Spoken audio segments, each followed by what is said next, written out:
Assalamu alaikum wa rahmatullahi ta'ala wa barakatuh. J'espère que vous allez bien. Dans cette vidéo, Inch'Allah, on va essayer de traiter cet exercice concernant l'image et le cœur d'une application linéaire. C'est pour cela qu'on va prendre E, un espace vectoriel tel que la dimension de E égale à n, et F, l'endomorphisme de E.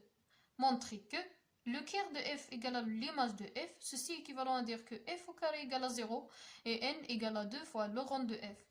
Et pour répondre à cette question, oui, on va essayer de donner un rappel tout d'abord. Donc, qu'est-ce que ça veut dire F, un endomorphisme de E? C'est-à-dire que F est une application linéaire qui part de E vers lui-même. Et concernant le rond de F, ce n'est que la dimension de l'image de F. Et concernant F au carré, c'est une notation, cela veut dire F rond F, c'est-à-dire F au carré égale à F rond F. Maintenant, on passe pour répondre à cet exercice. Pour montrer l'équivalence, on peut prendre cette assertion ci1 et cette assertion ci2 et montrer que 1 implique 2 et 2 implique 1. Et donc, pour la première implication, on va prendre que cœur de F, on va supposer que cœur de F égale à l'image de F. Et donc, si on suppose cette égalité, si on prend X appartient à l'espace E, sachant que F de X appartient à l'image de F, qui égale à, en même temps, le cœur de F. Ceci implique que F de X, puisque F de X appartient à l'image de F qui égale à le cœur de F, alors F de X appartient aussi à le cœur de F. Et ceci implique, puisque F de X appartient à le cœur de F, c'est-à-dire que si on calcule l'image de F de X par l'application F, on va trouver que c'est égal à 0.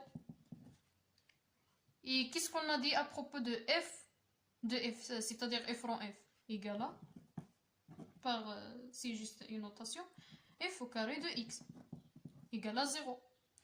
Et ceci implique, puisque quel que soit X appartient à E, on a pris X aléatoirement, donc quel que soit X appartient à E, F au carré de X égale à 0, cela veut dire que F au carré est une application nulle.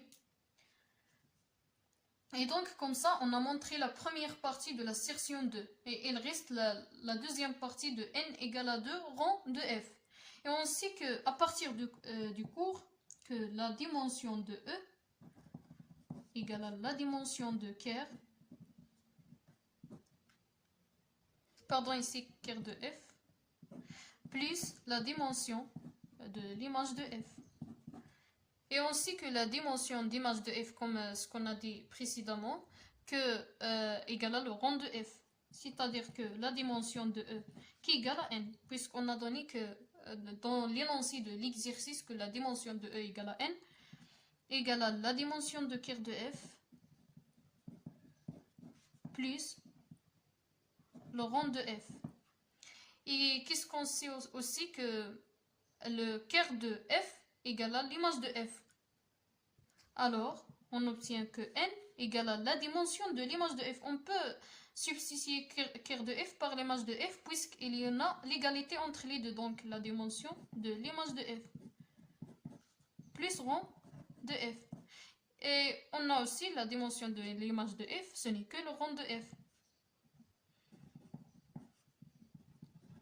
Et comme ça, on obtient que n égale à 2 rond de f. Et comme ça, on obtient à partir de l'égalité cœur de f égale à l'image de f, qu'on a d'abord f au carré égale à 0 et n égale à 2 rond de f. Mais on n'a pas encore terminé notre réponse parce qu'on a montré juste l'implication 1 implique 2 et il nous reste 2 implique 1. Et pour l'implication 2 implique 1, on va supposer que f au carré égale à 0 et n égale à 2 rond de f. Et donc, c'est pour cela qu'on va prendre soit y appartient à l'image de f, ceci implique qu'il existe x appartient à E, tel que y égale à f de x. Cela vient du fait que y appartient à l'image de f. Et donc, ceci implique que f de y égale à f de x. Puisqu'on a y égale à f de x, alors f de y, ce n'est que f de x. Et on sait que f de f, ce n'est que f au carré, et on a f au carré, c'est l'application nulle. Donc à chaque x, il associe, si on calcule l'image de x, quel que soit x appartienne à E, par l'application f au carré, on aura que ce n'est que 0. Ceci implique que f de y égale à f au carré de x qui égale à 0. Et puisque f de y égale à 0, alors y appartient à quart de f. Alors, y appartient à quart de f. Donc, on a commencé par y appartient à l'image de f, et par des implications, on a obtenu que y appartient à quart de f. Alors, l'image de f inclut dans le quart de f.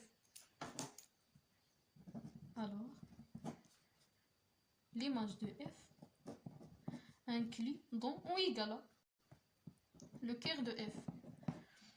Et puisqu'on a la dimension de quart de f, c'est-à-dire qu'on va, jusqu'à maintenant, on a utilisé juste cette condition. Et on va essayer maintenant d'utiliser l'autre condition. On a la dimension de quart de f plus la dimension de l'image de f égale à n. Ceci implique, je vais écrire ici étoile, étoile implique que la dimension de quart de f plus le rond de f, puisque dimension de l'image de f, ce n'est que le rond de f, égale à n. Et cela implique aussi que la dimension de quart de f plus rond de f, on a que n, ce n'est que 2 ronds de f, puisqu'on a supposé au début ça, donc égal à 2 ronds de f. Et par suite, on aura que la dimension de quart de f, ce n'est que 2 ronds de f moins rond de f, qui est égal à rond de f. Puisque la dimension de quart de f égale à rond de f, alors le quart de f, alors la dimension de quart de f égale à le rond de f, et on sait que le rond de f égale à la dimension de l'image de f, alors le quart de f égale à l'image de f.